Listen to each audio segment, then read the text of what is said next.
It has been absolute disbelief. When it happened, we're all like, are you kidding me? Here we are again. Somebody throwing rocks at cars in Jefferson County once more. Investigators say it is just unbelievable. We're a year after a young woman was killed by just that, a rock thrown through her car window. Thanks for joining us. I'm Kyle Clark. I'm Alexandra Lewis. The Jeffco Sheriff's Office tells us they've had 6 different reports of rocks thrown into cars, all south of 285. As 9 News reporter Jennifer Meckles shows us, there has been some serious car damage, but nobody's been hurt yet. Been very fortunate. There has been no one hurt yet, but we need to find these people and stop this before that happens. What some might write off as a prank hits much deeper in a county that's seen the worst-case scenario. And someone could lose their life for someone doing a prank. Over the last 3 weeks, Jeffco says they've gotten 6 reports of rocks thrown into moving cars south of 285 along West Bellevue, West Quincy, West Peakview, Bowles, and Coal Mine. We don't know exactly how big these rocks are. They're causing damage to cars, to hoods, to the grills, to the side quarter panels, etc. We've had one skip off the hood and shatter a windshield. Smaller rocks, says Jeffco Sheriff Public Affairs Director Mark Techmeyer, than the large landscaping rock that was thrown through Alexa Bartel's windshield last year near Rocky Flats National Wildlife Refuge. The 20-year-old was killed, and 3 teenagers were later arrested. 2 of the teens have pleaded guilty. A third is still moving through the court system. The murder of Alexa Bartel through this type of activity was horrific, and it had an effect on this agency and everyone that was involved in that investigation. Now, more than a year later, this risk feels far too familiar. So this is not a joke and people playing around. Whoever's doing this for their kicks, they're facing felony charges. Techmeyer says they could be felony charges because of the cost of the damage to the cars, over $2,000 in some cases.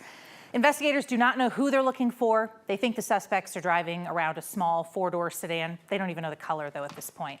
Jeffco is adding extra patrols in that area south of 285 because they're hoping to catch the people responsible. Jennifer Meckles, 9 News. New tonight, the state health department says nearly a dozen puppies need to be put down after they were exposed to rabies at an adoption event in Sheridan. Now, according to the rescue, Moms and Mutts, one of the puppies in that litter tested positive this week. Jessica Eden is a volunteer at Moms and Mutts. She and her boyfriend, Keith Brick, adopted a puppy from that litter of 11-week-old hound mixes. They named the little boy Masubi, and they've had him for nearly 2 weeks. Well, they learned about the rabies exposure just this week, and they say the state originally said that they could just quarantine him. But then today, the state said that is not an option, and they have to put this little pup down. It goes from quarantining to euthanization. So we want to know what the leap was there.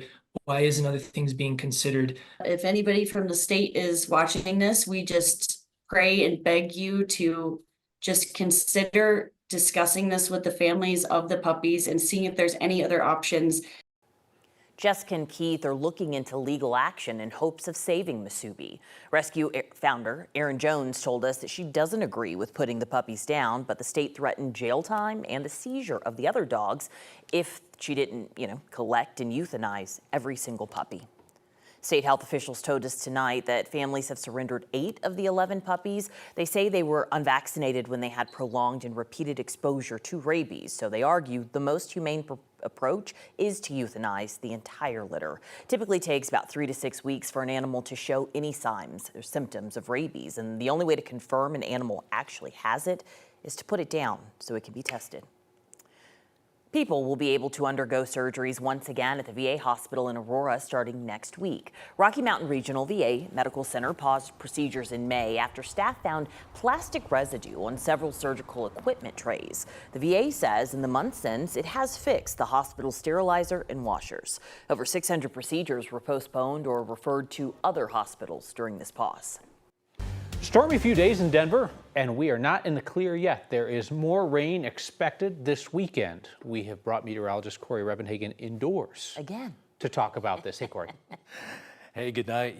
We do have another chance for good showers again tomorrow. So if you haven't got the good stuff yet, You got one more chance tomorrow and maybe a little bit more of a chance on Sunday as well. Right now, we take a look at the radar picture across the state of Colorado, starting to diminish in strength and coverage once again. That flash flood warning is out just in the Moab area in the Utah desert tonight. But here's the showers on the Front Range.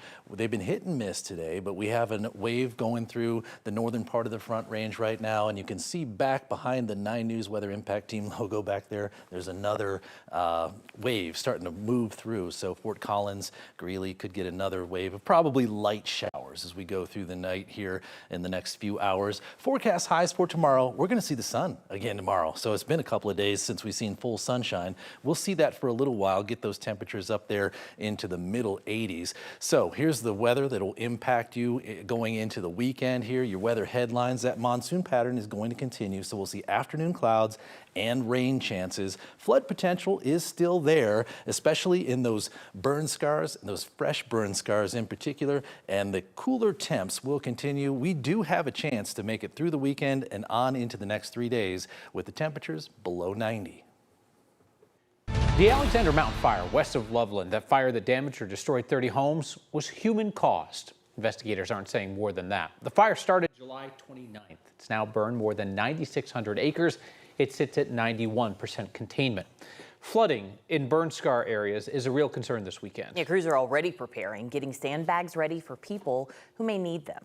The nonprofit Serve 6-8 says these sandbags will help protect families' homes and roadways from any major flooding.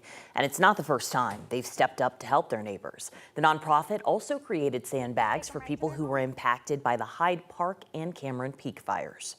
Even though this sand pile represents flooding for so many people, what it represents to me is people coming together to care for their neighbors and being willing to help. We can't stop flooding, but we can help to redirect the water. The sandbags will be available tomorrow morning from 10 till noon at the Res Church in Loveland. People and their pets are settling back home in Jefferson County this week after they were evacuated for the quarry fire. 9 News reporter Lauren Scafidi is at Foothills Animal Shelter. And Lauren, this shelter helped take care of more than 100 pets while people were evacuated. The Foothills Animal Shelter cared for about 125 animals while their owners evacuated. But one furry friend may have evacuated their own home on accident. It was bright orange around here. Our house was definitely very close to it. Neighbors near the quarry fire are thankful for first responders and the slurry they dropped from the sky. We were thankful that firefighters were able to, get that under control. A few days into the wildfire, an unexpected visitor showed up at Rachel Cox's home. So I came down my stairs and she was just sitting politely down at the bottom of the stairs. She rubbed against me with all her pink slurry all over her, and she definitely dyed my clothes. My first instinct was to just wash her off immediately because I knew this was not right. So I did not get any pictures of her in the pink. I wish I did. Once the cat was clean, Rachel brought her new little friend to the Foothills Animal Shelter. Her vitals looked great, she looked good, and she was very sweet and very chatty. The only problem, They were like, what do you want to call her? the cat was nameless. The attendant there just suggested Slurry, and that stuck, so that's what she was called. Slurry reunited with her owners.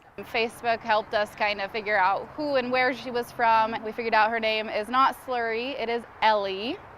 So Ellie, or Elliot, is her real name, but they will probably be calling her Slurry for short. A cat just as resilient as the community she lives in. All of us kind of bound together, and luckily she found her way back home. Slurry was likely missing for about 8 hours before Rachel found her. Foothills Animal Shelter says if you think your pet comes into contact with slurry or something else that could be toxic, just do what Rachel did. Clean them off and then call the vet. Live in Jeffco, Lauren Scafidi, 9 News.